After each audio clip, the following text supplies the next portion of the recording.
Firstly, there is actually very, very wide-scale take-up, acceptance and enthusiasm for this. So we want to make this compelling. We are going to compel people to do it, but also we want to make sure that it fits with different people's aptitudes and aspirations. The military reserve forces are paid, and their firefighting, policing counterparts are not. We want to make sure that everybody is involved, because this is about building a network across society.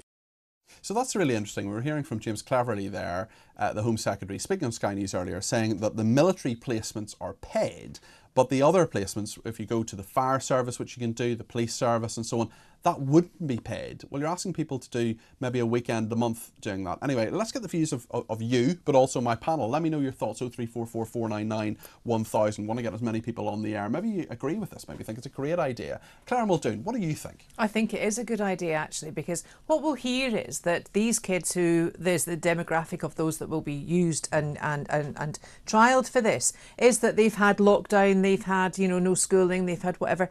Actually, I think this is actually the structure that they actually would need. And if we look at it on a step-by-step chunking basis, you made the point, well, if there was a 19-year-old going for a job, surely the employer would give it to the 19-year-old that had the ability to work all the weekends. But that is a mere year chunk out of that kid's life.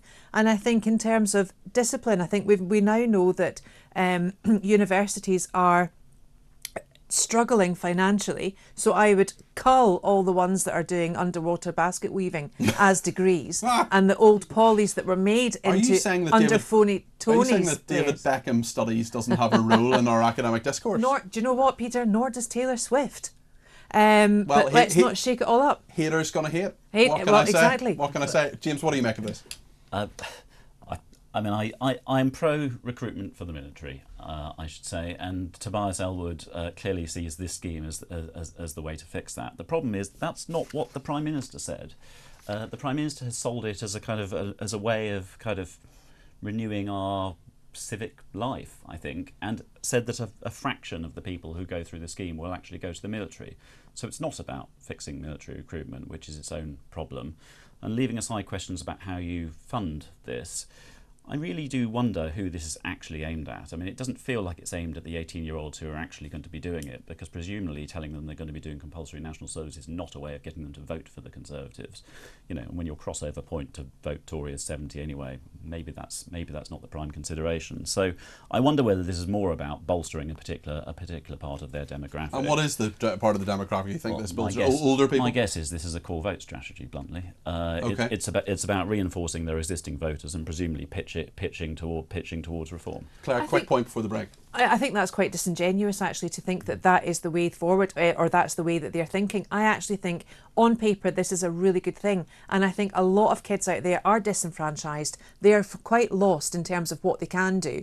And I think this will be a good way of getting them together and going out and having some national pride. James, a quick extra thought on national service, because there will be a lot of young people waking up this morning, if they're awake now, yet at 10:30, I usually wasn't at this time on a Sunday morning, thinking, what on earth has the government come up for us now? We've got, you know, the changed exams, they've had lockdown previously, now we thought we were free at 18, they've had compulsory school till 18 now, you're learning maths till 18, and now they're saying, well, actually now you've got to do possibly military service or some other form of service. Well, quite. I mean, it doesn't really feel like this is a government that's pitching for the youth vote, does it? You know, this is the Home Secretary was doing. Well, the people this affects can't vote for them because this won't come in immediately, and well, they're probably never going to come in as a policy anyway. Until Starmer's Prime Minister, of course. But the Home Secretary, James Cleverly, was touring the studios this morning, denying that if you failed to do your national service, you would go to prison. This doesn't feel like this is the great way. It's not a great look, is it? No, it's not a great look. I mean, it feels like a punitive thing, and if it can be portrayed as a punitive thing, I mean, national service feels quite punitive, the term. So, I mean, I have some sympathy with the want to get the 850,000 people who are not in education or training or back into employment. I think that's good. I have considerable sympathy. A lot of my family are in the military with the aim to get more people into the military.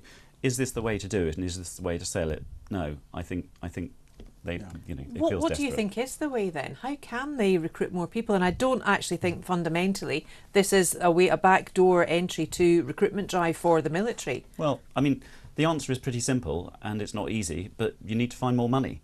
You need to pay people better, and you need to give the military better conditions.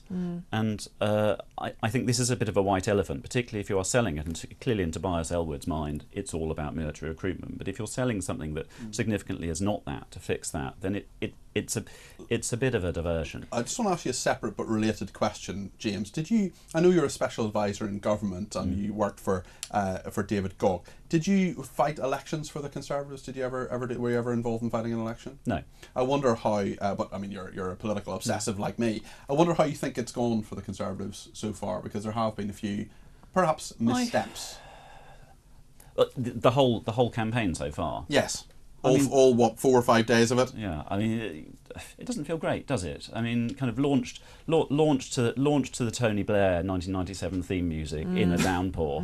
I mean, that's not a great look. Claire, what did you think? Well then, but the worst bit of that, following on from that prophetic fallacy, was of course Rishi Sunak standing outside the Titanic Museum in Belfast. Yeah, exactly. Yes. The home of the sinking ship. Pathetic fallacy. That brings me back to being 18, There talking you about are, national there you service. are, you And when see? I was 18, that was, just explain to us what pathetic fallacy is. A great term. I learned it as an A-level student. It's where the weather reflects not only the tone but the motion of what the person is speaking about.